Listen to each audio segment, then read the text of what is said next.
그날 이후 나는 엄마라는 말을 버렸습니다. 68살 박정임. 오전 6시 알람도 없이 눈이 떠집니다. 주름진 손으로 이불을 개고 허리를 펴려 하지만 무릎이 욱신거립니다. 거울 속 얼굴은 언제부터인가 낯설어졌습니다. 딸이라고는 없는 인생에 며느리도 없는 삶. 아들 하나 키우느라 30년을 살았는데 그 아들은 5년 전 교통사고로 떠났습니다. 엄마, 저녁 뭐 먹을까요? 그 목소리가 마지막이었습니다. 그날 밤 아들은 돌아오지 않았고 정임은 병원 영안실에서 차가워진 손을 잡았습니다. 38살 결혼도 못하고 간 아들. 정임은 그날 이후 다짐했습니다. 다시는 누군가의 엄마가 되지 않겠다. 하지만 세상은 그녀를 가만두지 않았습니다. 1년 전 해맑은 요양원. 정임 선생님, 새로운 아이 좀 봐주세요. 시설장 김 원장이 손을 이끌고 들어온 건 8살쯤 되어 보이는 여자아이였습니다. 이름은 은지. 말이 없고 눈빛이 텅 비어 있었습니다. 친척 집에서 학대당했대요. 보호 조치로 여기 왔어요. 정임은 고개를 저었습니다. 저는 어르신들만 담당합니다. 그래도 선생님밖에 없어요. 다른 요양사들은 다 손이 꽉 차 있어요. 안 됩니다. 전 아이는 말끝을 흐렸습니다. 아이를 보면 자꾸 아들이 생각났습니다. 아들도 저렇게 작았을 때가 있었습니다. 열이 나면 손을 꼭 잡고 엄마 아파하던 목소리. 이틀만이요. 이틀만 봐주세요. 결국 정임은 고개를 끄덕였습니다. 단 이틀만. 정들이지 않기로 마음먹었습니다. 첫날 밤, 은지는 밥을 먹지 않았습니다. 정임이 숟가락을 입에 가져다 대도 아이는 고개를 돌렸습니다. 안 먹으면 배고파? 그럼 굶어. 정임은 쌀쌀맞게 말하고 일어섰습니다. 하지만 발걸음이 떨어지지 않았습니다. 뒤돌아보니 은지가 손으로 이불 끝을 꼭 쥐고 있었습니다. 그 모습이 너무 익숙했습니다. 아들도 어릴 때 그랬습니다. 무서우면 이불을 꼭 쥐고 숨을 참았습니다. 정임은 다시 돌아왔습니다. 배고프면 먹어야지. 은지는 여전히 입을 열지 않았습니다. 정임은 한숨을 쉬고 밥그릇을 들었습니다. 그럼 한 숟갈만, 딱 한 숟갈만. 아이는 천천히 입을 벌렸습니다. 밥 한 숟갈이 입 안으로 들어갔고 은지는 눈을 감고 삼켰습니다. 그 순간 정임의 가슴 한켠이 무너졌습니다. 이틀이 일주일이 되고 이틀은 일주일이 되었고 일주일은 한 달이 되었습니다. 은지는 여전히 말이 없었지만 정임의 손을 놓지 않았습니다. 아침이면 정임 옆에 쪼르르 따라왔고 밤이면 이불 속에서 작은 숨소리를 냈습니다. 정임은 매일 스스로에게 말했습니다. 이 아이는 내 아이가 아니다. 정들이면 안 돼. 어차피 보내야 할 아이야. 하지만 몸은 거짓말을 하지 않았습니다. 아이가 기침을 하면 등을 토닥였고 악몽을 꾸면 머리를 쓰다듬었습니다. 그러던 어느 날 밤 은지가 이불을 걷어차고 울음을 삼키고 있었습니다. 정임은 가만히 옆에 누워 작은 손을 잡았습니다. 괜찮아. 할머니 여기 있어. 은지의 손이 정임의 손을 꽉 쥐었습니다. 그 손의 온기가 5년 전 아들의 손과 닮아 있었습니다. 3개월 후 어느 날 보호 전문 상담사가 찾아왔습니다. 은지 상태 확인하러 왔어요. 상담사는 은지를 데리고 상담실로 들어갔고 1시간 후 창백한 얼굴로 나왔습니다. 학대 정도가 심각합니다. 친척 집에서 1년 넘게 방치됐어요. 방치요? 네. 밥도 제대로 안 줬고 겨울에도 난방을 안 틀었대요. 그리고 상담사는 말을 잇지 못했습니다. 매일 밤 작은 방에 혼자 가뒀대요.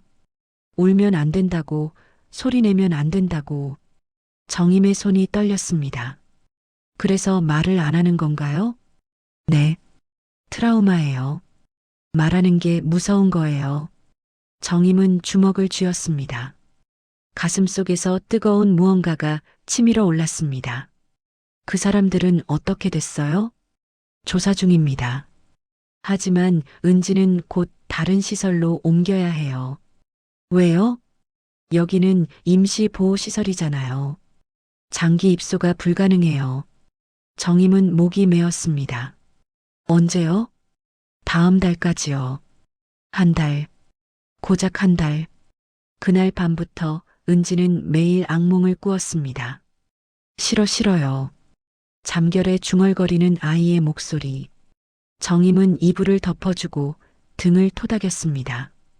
괜찮아. 할머니 여기 있어. 하지만 아이는 계속 떨었습니다. 작은 몸이 부들부들 떨리고 식은 땀이 이마를 적셨습니다. 정임은 아이를 안았습니다. 5년 만에 품에 안은 작은 체온. 아들을 떠나보낸 후 정임은 다시는 누군가를 안지 않겠다고 다짐했습니다. 하지만 지금 이 아이는 자신의 품에서 떨고 있었습니다. 이러면 안 되는데, 정들이면 안 되는데, 그러나 몸은 이미 반응하고 있었습니다. 가슴이 뛰고 눈물이 났습니다. 다음 날 아침 시설장이 정임을 불렀습니다. 선생님, 은지 입양 신청하실 생각 없으세요? 입양요? 네. 선생님이 제일 은지랑 잘 맞잖아요. 정임은 고개를 저었습니다. 저는 나이도 많고, 나이는 상관없어요. 60대도 입양 가능해요. 그리고 선생님, 은지 없으면 안 되잖아요. 정임은 말문이 막혔습니다. 시설장의 말이 맞았습니다. 은지 없이는 하루도 견딜 수 없었습니다. 하지만 두려웠습니다. 또 잃으면 어떡하지? 이 아이도 떠나면? 정임은 대답하지 못했습니다. 그날 밤 정임은 아들 사진을 꺼냈습니다. 서랍 깊숙이 숨겨둔 낡은 사진. 20살 아들이 웃고 있었습니다. 엄마, 나 군대 다녀올게요. 그래, 건강하게 다녀와라. 아들은 군대를 다녀왔고 회사에 취직했고 결혼 준비를 하려던 참이었습니다. 그런데 어느 날 밤 전화 한 통. 유가족이신가요? 그 한마디에 정임의 인생은 무너졌습니다. 병원 영안실에서 정임은 아들의 손을 잡았습니다. 차가운 손, 더 이상 따뜻하지 않은 손. 미안해, 엄마가 미안해. 그날 이후 정임은 다짐했습니다. 다시는 사랑하지 않겠다고. 잃을까봐 무서워서. 하지만 지금 은지가 옆방에서 자고 있었습니다. 작은 숨소리가 들렸습니다. 정임은 눈물을 닦고 사진을 다시 넣었습니다. 한 달이 지나고 한 달은 빠르게 지나갔습니다. 은지는 다른 시설로 옮겨야 했습니다. 이별 전날 밤 정임은 은지의 짐을 쌌습니다. 옷 몇 벌, 작은 인형 하나. 고작 이게 전부였습니다. 은지는 이불 끝을 꼭 쥐고 정임을 바라봤습니다. 여전히 말이 없었습니다.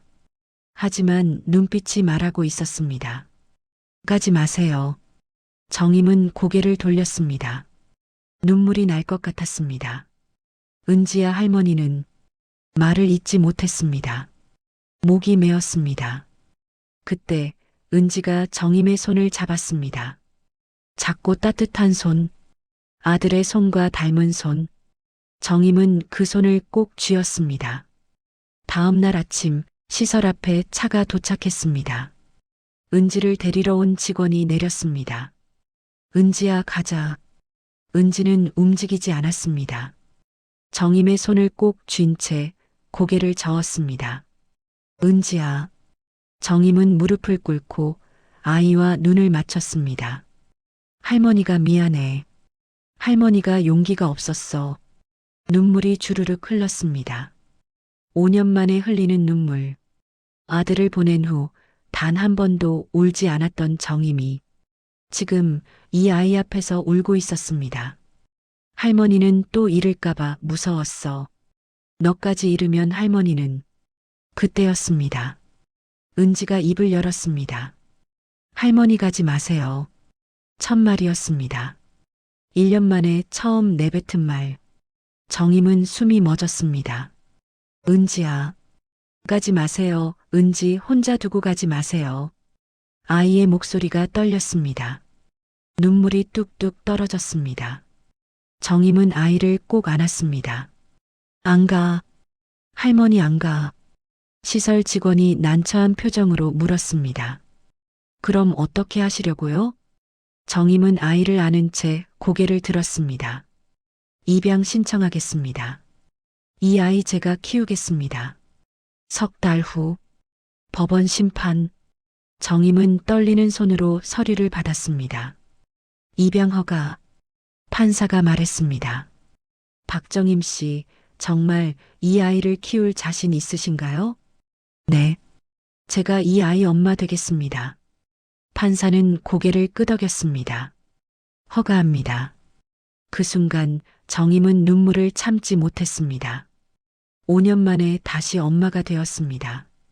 1년 후 작은 집. 정임과 은지는 작은 집에서 살고 있었습니다. 아침이면 함께 밥을 먹고 저녁이면 함께 TV를 봤습니다. 은지는 이제 말을 했습니다. 할머니, 오늘 학교에서 칭찬받았어요. 그래, 우리 은지 잘했네. 할머니 사랑해요. 정임은 아이를 안았습니다. 할머니도 사랑해. 그날 밤 정임은 혼자 생각했습니다. 잃을까봐 아무도 안 사랑하면 그게 더 외로운 거더라. 사랑은 용기였습니다. 다시 시작할 용기. 다시 엄마가 될 용기.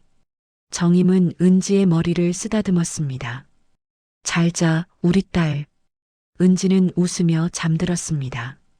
2년 후 정임은 70살이 되었습니다. 은지는 11살. 둘은 여전히 함께 밥을 먹고 함께 웃었습니다. 어느 날 은지가 물었습니다. 할머니 아들은 어디 있어요? 정임은 잠시 망설였습니다. 그리고 부드럽게 대답했습니다. 하늘나라에 있어. 그런데 할머니한테 너를 보내줬나 봐. 정말요? 응. 할머니 외롭지 말라고. 은지는 정임을 꼭 안았습니다. 할머니, 저 여기 있을게요. 할머니 혼자 안 두고요. 정임은 눈물을 닦았습니다. 고마워, 우리 딸. 창밖으로 따뜻한 햇살이 들어왔습니다. 밥상 위로 김이 모락모락 피어올랐습니다. 정임은 숟가락을 들었습니다. 자, 밥 먹자. 네, 할머니. 둘은 함께 밥을 먹었습니다. 작지만 따뜻한 밥상. 그 위에 놓인 건 밥 한 그릇과 서로를 향한 사랑이었습니다.